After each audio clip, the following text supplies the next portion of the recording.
논술형이 이번에 이제 도입이 됐어요. 그래서 이제 쓰기를 잘 해야 되는, 그게 사실 쓰기의 기본은 영어로 쓰기나 발표나 이런 걸 잘 하기 위해서는 모국어가 더 기반인 것 같아요. 네. 그 부분에 대해서는 선생님 어떤? 전 완전 동의하죠. 왜냐면 사실 이렇게 6, 7세 어머님들이 우리 아이가 에세이를 못 써요 이렇게 얘기하세요. 근데 그 친구가 우리말로 일기를 몇 줄 정도 쓰는지를 한번 생각을 해보시면요. 일기를 못 쓰는 아이들의 특징은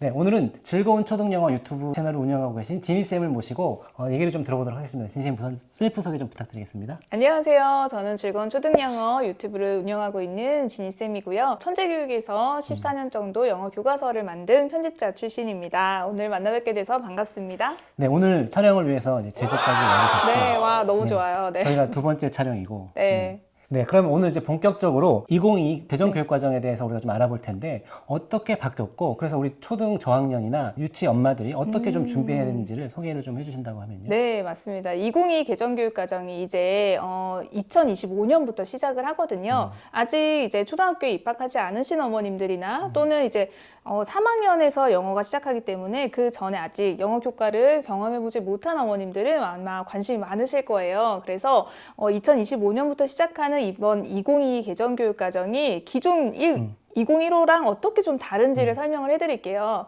우선은 우리 기본적으로 그 읽기, 말하기, 듣기, 쓰기 이렇게 있잖아요. 이런 것들이 2022 개정교육과정으로 넘어오면서 여기에 새롭게 이제 인풋 영역에 뷰잉이라는 게 새로 생겼어요. 뷰잉이요? 네, 그러니까 보기라고 하는 건데요. 요거는 시청각 자료를 좀 더 추가적으로 넣어주는 거예요. 그래서 이번에 3, 4학년부터 실제로 교실에서 시작을 하고요. 그리고 중학교 1학년, 고등학교 1학년 교과서가 바뀌었습니다. 근데 여기에서 이제 시각적인 자료들을 많이 주겠다, 시청각 자료를 조금 더 많이 주겠다라는 취지인데 기존의 영어 교과서는 이미 디지털 교과서가 있었어요. 그래서 이게 이제 AI로 바뀌냐 마냐의 문제가 좀 이슈가 있었는데 기존의 디지털 교과서가 있었기 때문에 이걸 가지고 조금 더 시청각 자료를 풍부하게 넣어주겠다라는 의미거든요. 그러니까 아마 현존의 방식으로 공부하신 분들은 조금 더 유리하지 않을까 하는 생각이 드는데요.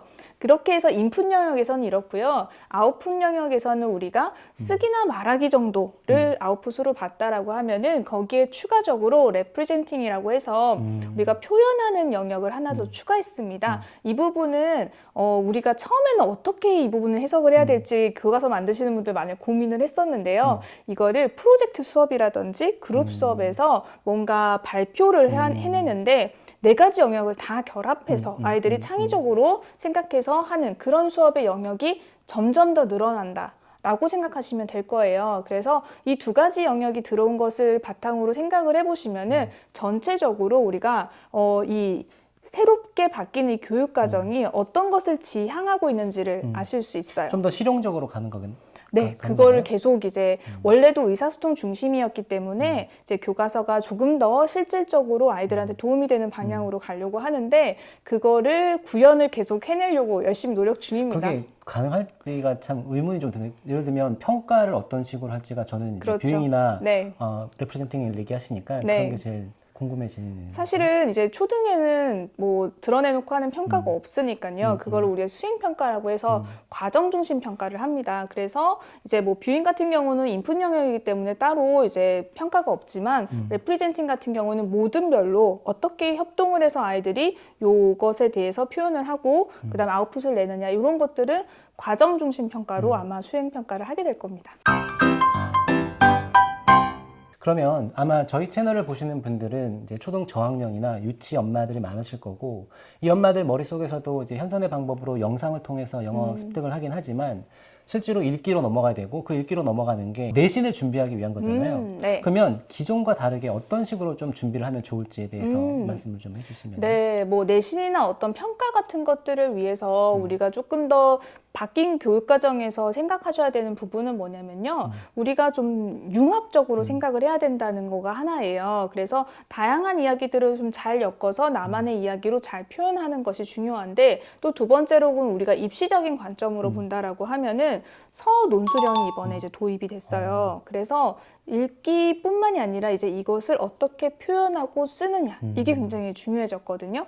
그래서 이제 쓰기를 잘 해야 되는 그게 사실 쓰기의 기본은 초등 때의 알파벳 스펠링부터 사실은 시작이고 그 전 단계는 음소를 임식하면서 파닉스를 잘 하는 거. 그러니까 더 내려가면 이제 그런 정도의 수준이기 때문에 거기서부터 차근차근 잘 다져오셔야 된다라는 것을 좀 기억하셨으면 좋겠습니다. 근데 제가 느끼기에는 그런 영어로 쓰기나 발표나 이런 걸 잘 하기 위해서는 모국어가 더 기반인 것 같아요. 아, 네. 그 부분에 대해서는 선생님은 어떤? 전 완전 동의하죠. 왜냐하면 기본적으로 우리가 습득을 하는 방식으로 언어를 습득을 한다고 해도 우리가 모국어를 버리고 뭔가를 할 수는 없잖아요. 그리고 국내 학교를 다닌다라고 전제를 하시면 모국어 기반이 굉장히 중요합니다. 그리고 우리가 사고를 어떤 언어로 하는지를 생각을 해보셔야 돼요. 그래서 우리가 제1 언어로 생각하는 걸로 사고를 하기 때문에 모국어로 된 책, 그다음에 그게 수준 높은, 자기 학년보다 조금 높은 수준의 책을 반복적으로 좀 읽고 그걸 가지고 자기 표현을 해내고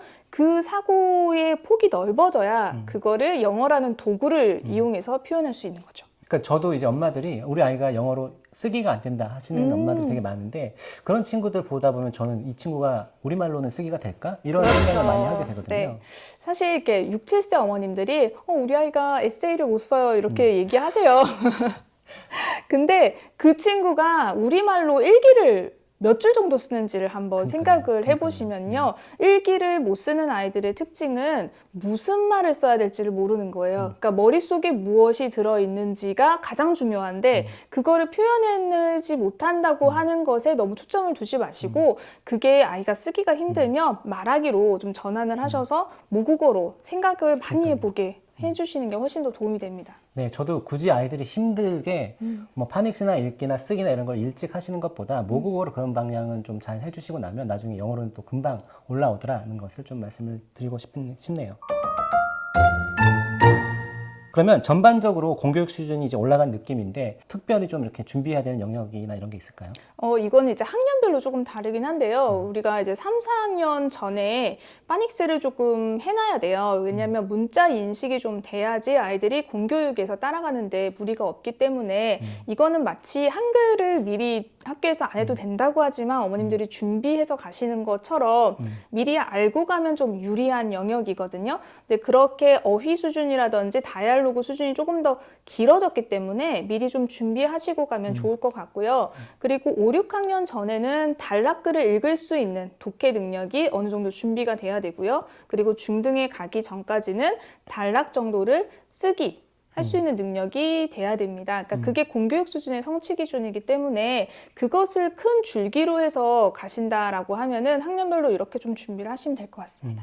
그럼 이번 개정교육 과정에서 초등, 중등은 교과서가 바뀌었고 이제 고등 같은 경우는 교교학점제가 시작이 되잖아요. 네, 우리 맞습니다. 부모 세대는 안 해본 건데 네. 이거에 대한 대비를 우리 아이들이 어떻게 좀 시키면 좋을까요?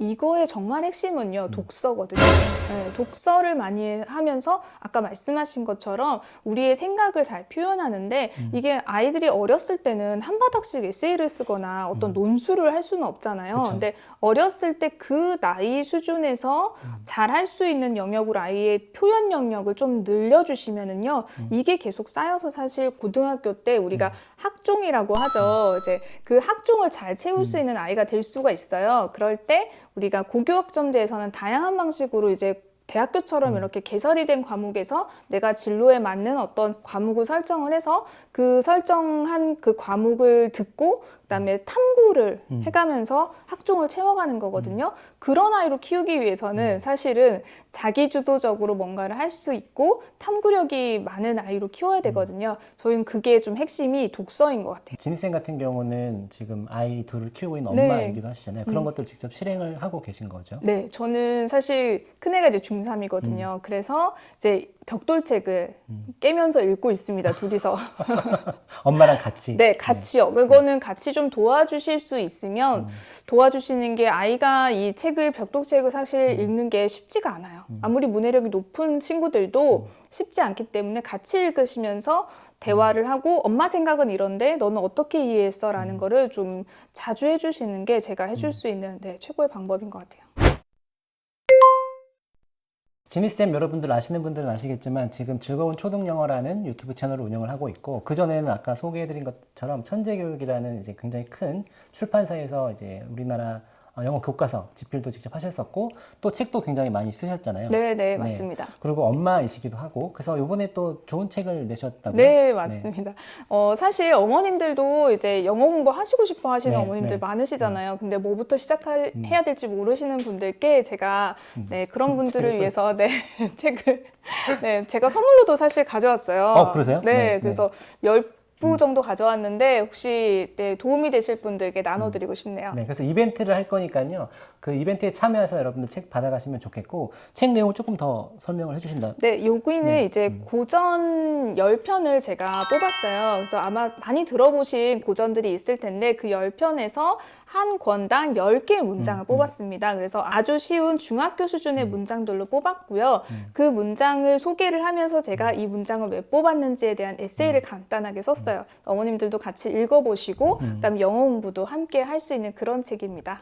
약간 문학 소녀가 다시 되는 그런 느낌의 책인 거죠. 맞습니다. 맞습니다. 네. 네, 그럼 오늘 영상이 좋으셨다면 구독과 좋아요 부탁드리겠고요. 오늘 또 출연해 주셔서 감사합니다. 네. 쌤. 네, 감사합니다. 감사합니다.